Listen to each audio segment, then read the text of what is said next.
This is what I've gotten accomplished so far on my Teardrop camper. You see that I have the trailer itself built, the body of the camper itself pretty much in place. We have the sides in place and the cutouts for the door. We have the cross braces in place.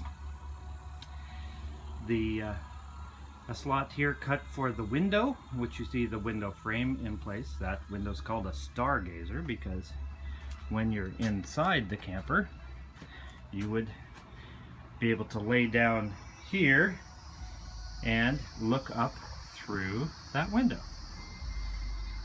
And you see that the finished surface is in place on the inside of the camper, both on the inside walls and what becomes the front wall and the ceiling.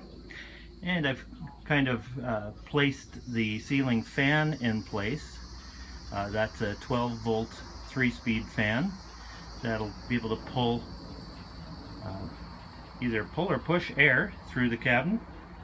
There's going to be a light switch over there to turn on the overhead light there, and also control the fan just to power on off. We have a storage compartment that's cut in the floor. It's about 4 inches deep, enough to hold like extension cables and I don't know, a water hose or something like that. Maybe a blanket or something. Wiring on the two sides here for reading lights, also going to be, of course, all this is 12 volt, and those are going to be just some LED lights along with the dome light that's going to be in here.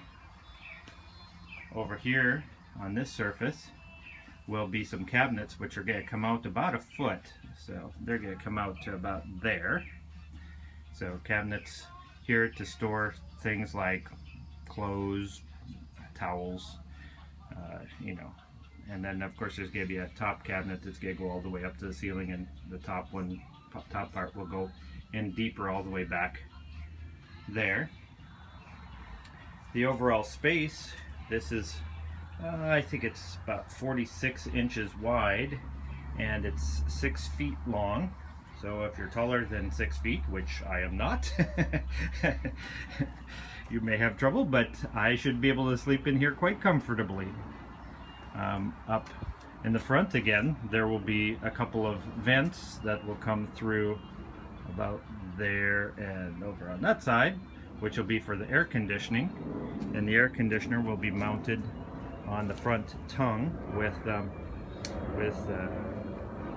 some pipe or tubing that's going to go from it into the two vents there.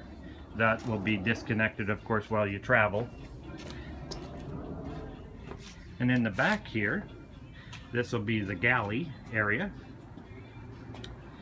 So on the bottom, there'll be a countertop, of course, over right at this level. That goes off the top of here across. So it's about, like I said, about almost 4 feet wide. This will be about 2 feet deep.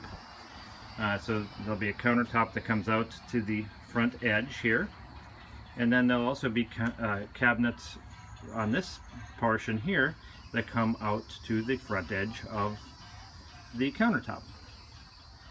So of course be the normal storage of pots and pans and some dry goods and that type of thing.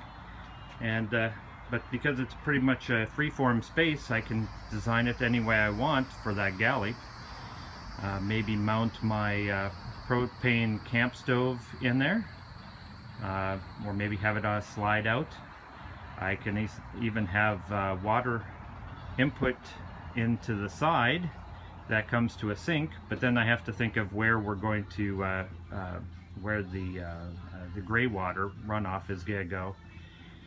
So water may not be the best choice in this area, but of course it's going to have electricity. I'll have plugs for both 12 volt and normal 110 should I choose to plug in at the campground.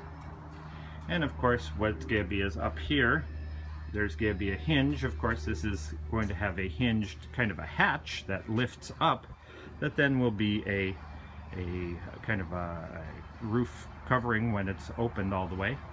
Probably have some gas props or something like that that will hold up the hatch. And of course, all of this, the entire thing weighs, when empty, without, you know, dry goods and my clothing and whatever else in it, it weighs just under 1,000 pounds. So it can be pulled by my Subaru Outback.